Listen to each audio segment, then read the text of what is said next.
Welcome back, our dear viewers. As we have promised at the beginning of the show, that today we are going to talk about symbolism and animals in ancient Egyptian civilizations. What did the animals signify in the ancient Egyptian civilizations, and why they were symbolic for many other things in life for the ancient Egyptians?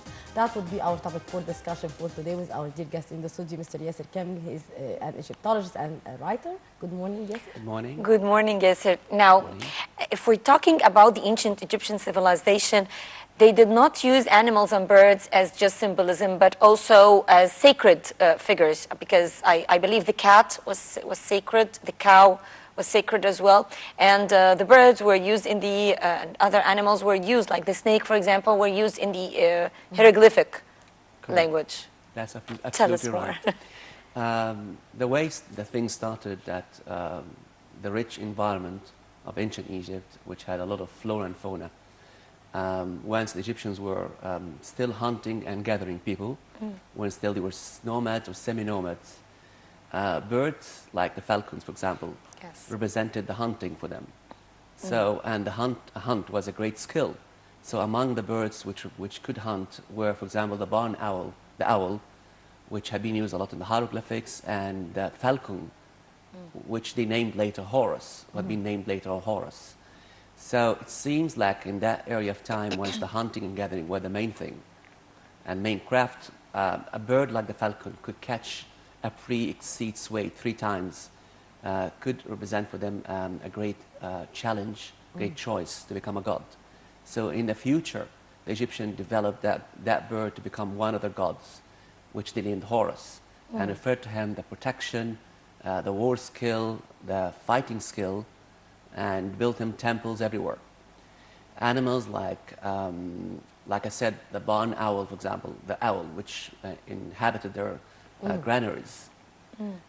They could see that owl, for example, could catch mice easily and clean the environment to protect the wheat. Birds like the vulture, which is a scavenging bird, the southerners of Egypt found that it had a positive side once it cleans the environment from carcasses, carrions, and so birds were chosen. And reptiles, of course. And reptiles too, and they are cleaners. Now, the vulture is a natural cleaner, so no dead corpses will be left for long to bring plagues and pestilence. So those birds clean nature and make things clean. So the practical benefit you get from birds and animals made them deified later on. Sometimes the fear of an animal, like a crocodile, like a lion, they would just build him temples and give him sacrifices in order to prevent his damage and danger. Sometimes the beauty and the usefulness of the animal. For example, Hathor, the cow goddess. The cow was a source of milk. Farmers would not live without cows. They used them for we refer farming. to it as, or her to as Hathor. Hathor, that correct. Hathor is the hieroglyphic correct pronunciation. Most of English pronunciation will be like what I said.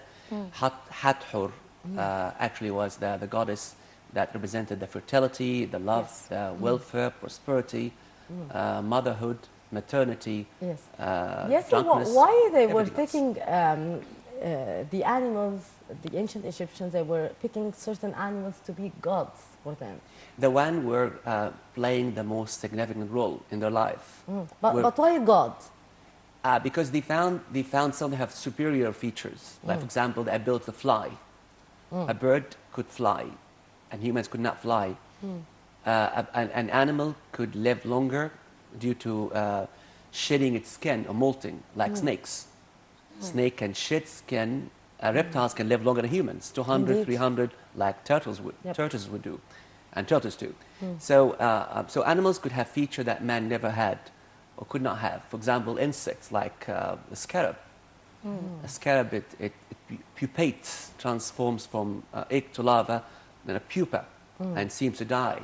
Then after its long pupation period, it gets reborn. It becomes a beetle again, then flies one more time and start another life cycle. So sometimes the Egyptians in the early times found a very specific feature that animal or that insect, that creature enjoyed, that humans could not have. They're beautiful butterflies with their multiple colors. were also deified by Egyptians. In the very, very early archaic history, the Egyptians considered the butterfly as one of the protective goddesses. So each creature among those gods had a very, very distinctive feature, that feature for those Egyptians at that time. They found that so attractive. Reincarnation, which beetles and snakes could represent. Ability to come back to live again. So these are the main reasons for choosing some of them. Like I said, the farmer's point of view of cow is ideal for farming. The cow provides milk. The cow gives birth to calves. Calves, they'll be source of meat. So the idea is practical and logic. Okay. And so they invented out of their animal shape a humanized shape with enhancement in the features. Like they took the best outline of the cow face, which is the oval shape, and the very long elongated eyes. And on a human body. Turned to human. Human female body. Exactly, in a beautiful way that no one would say it, see it disgraceful or see it ugly, or if slides would show that. But I think you see the butterfly. Yes. The butterfly too was significant for the ancient Egyptians. Correct. Yes, most of the very ancient tombs of Egypt, they show scenes of the nature where always the butterfly would exist. But why? Because the butterfly is just a beautiful fly. I believe it represents reincarnation. Reincarnation. And they believe so much. 100% the wings and the colors are a good choice. And the ability to fly, another choice, another reason, I mean. Thirdly, the reincarnation. And it's not only ancient Egyptians. Egyptians had started this, but the other civilizations copied us. I mean, the Mayan civilization, the other ones had been inspired, the same respect and point of view about the butterfly. What about the cat? Cats, mummies. Especially black cats. The black color of the cat for them was mysterious, represented magic and protection. What did it represent for the ancient Egyptians? The cat represented protection, magic, and she looks like a guardian for the underworld. They didn't tell us why, but it looks like the. It was never written. They didn't explain. It's just a guardian against the evil.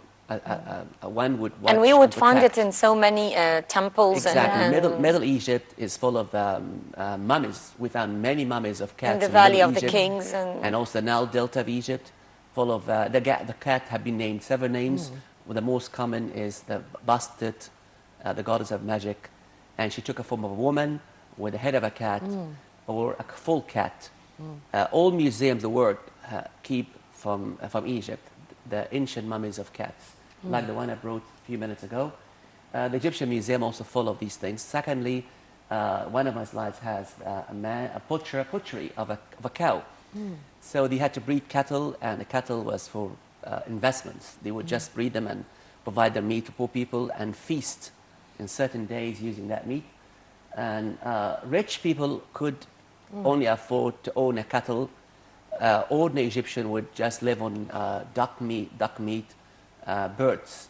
Of course, none of the birds would be chicken, because chicken was brought later on, but just ducks were introduced or were natural to Africa. Chicken had been brought by Thutmose III from Syria after 1300 BC. So that's a nobleman watching his own cattle. And in a feast for a main temple, for example, a part of the donation the rich people should do is provide their cattle, some of them, as sacrifice to the god, which practically not the god would be consuming the cattle or the meat, definitely yes. It will be the locals and the poor people around the temple, like most Egyptians do on feasts day, Bayram feast or any of the feasts we do. A very nice depiction of scenes of the royal cattle of Queen Nefertari from her beautiful tomb in Luxor, West Bank. And she had named each cow differently. Wow, and colorful too. Extremely. I mean, a part of the culture, royal culture, to have some royal cattle, and royal cattle, of course, you can imagine, nobody will hurt, nobody will touch, like royal swans, the Queen of England keeps. I mean, something like that. You don't touch them. The royal cattle. So the cattle were not touched. A bull. Yeah, this is, I mean, those ones are the queen. I mean, the regular ones, they're for consumption. Yeah, of course. But the regular ones were allowed to be used. Smart thing about Egyptians, exactly, that they worship Hathor. Meanwhile, they could serve her meat. which is very strange. Because in some religions, you do know that, it's forbidden to slaughter a cow or... Which I can explain in two ways. Either they had certain species of cows they deified and they were not allowed to be sacrificed. And we have examples of them in temples, that we have a living example of a cow that locals could see. And once that holy cow dies, it gets mummified. We found their burials, of course. For cows. The Serapeum of Saqqara, they found 24 sarcophagus. Each sarcophagus weighs 1,000 tons. They were full of mummified bulls. That most of them were taken to the French Museum, the Louvre. So the idea is certain kind of animal, not all animals, I mean not all cheetahs, not all lions, certain ones, or they admired certain features, not the physical shape of the animal. So they didn't stand in front of Hathor and admire her body. They admired her spirit, her ability to produce milk or to be useful for the society. Giving, to be giving. To give, exactly, the idea to give. Okay. Not the physical thing the animal had. Okay. These are mummies of crocodiles with the eggs from the Egyptian Museum collection. The crocodile was named, among its names, Sobek or Sobek. And he was a god of evil, as you can imagine. There was a cult center for the crocodile at Komombo, temple between Luxor and Aswan city. A huge crocodile, you can see a mummy of a crocodile. This is 3 meters in the Egyptian Museum, older than 3,000 years. And like I said, to avoid that the evil comes from the crocodile, the Egyptian decided to present rituals and sacrifices.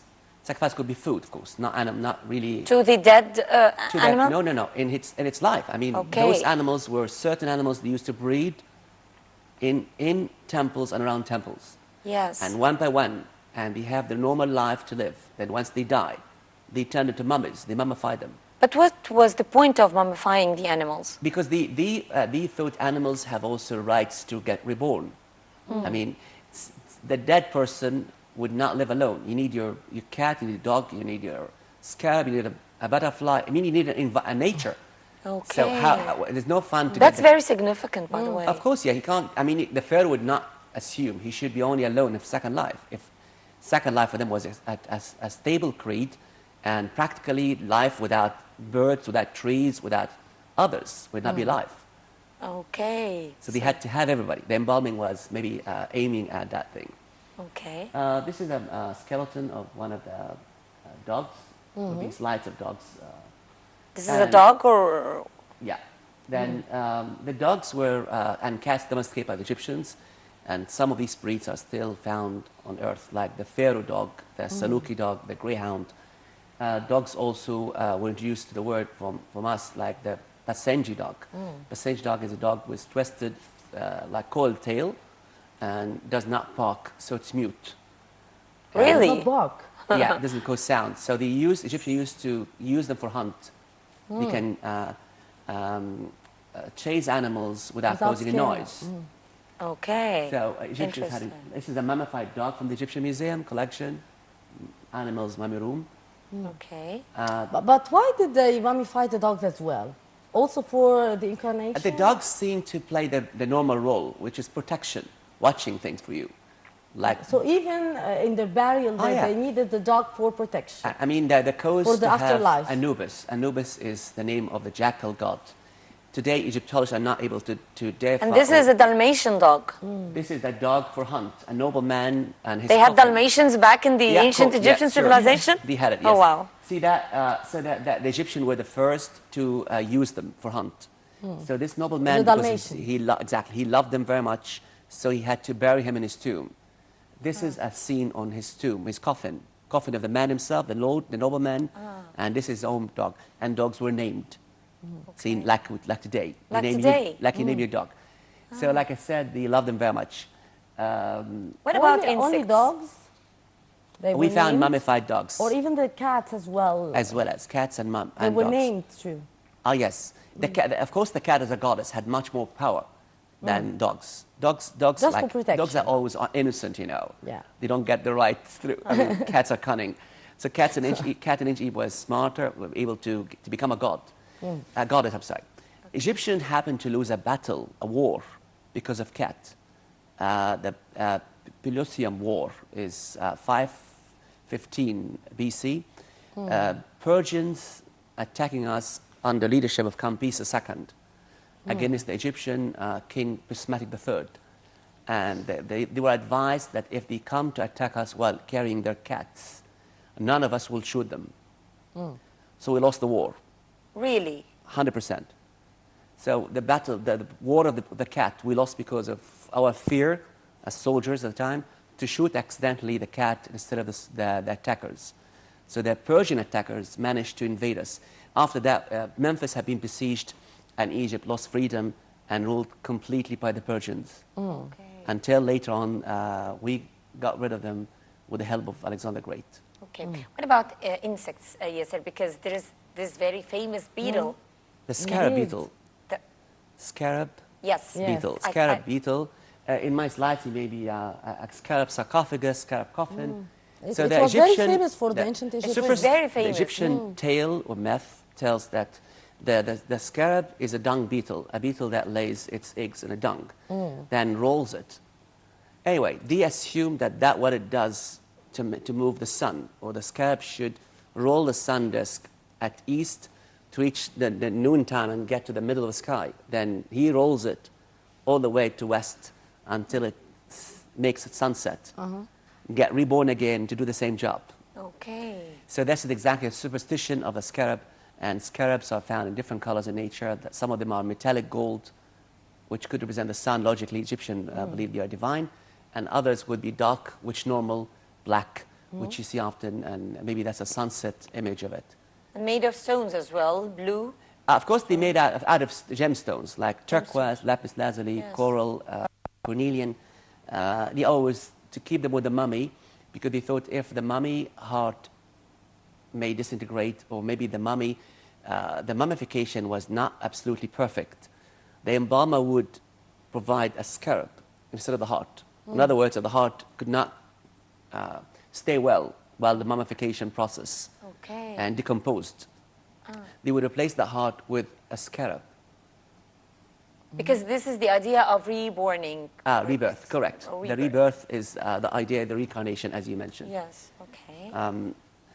So it's a big subject. I mean, maybe there'll be more slides, but anyway, the whole animals, they played for them a great role, keep their nature clean, keep their nature vivid and fertile. I mean, the honeybee, which the royal son of the king. Yeah. Of course, they get the honey from it, as well as they found that's a good example of a hive where queen bee rules.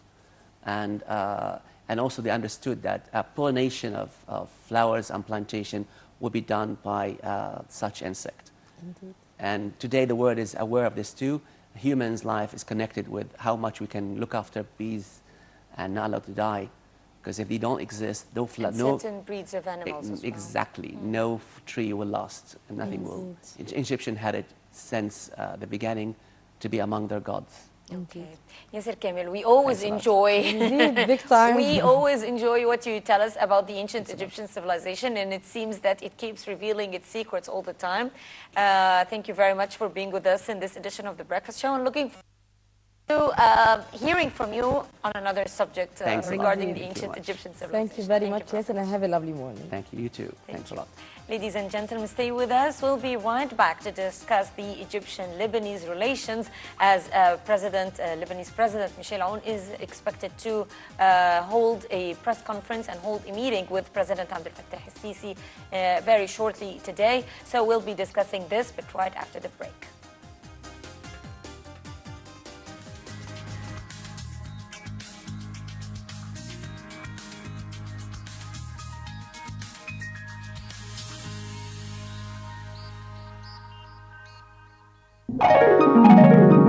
God is one of two gods who represent the third generation of the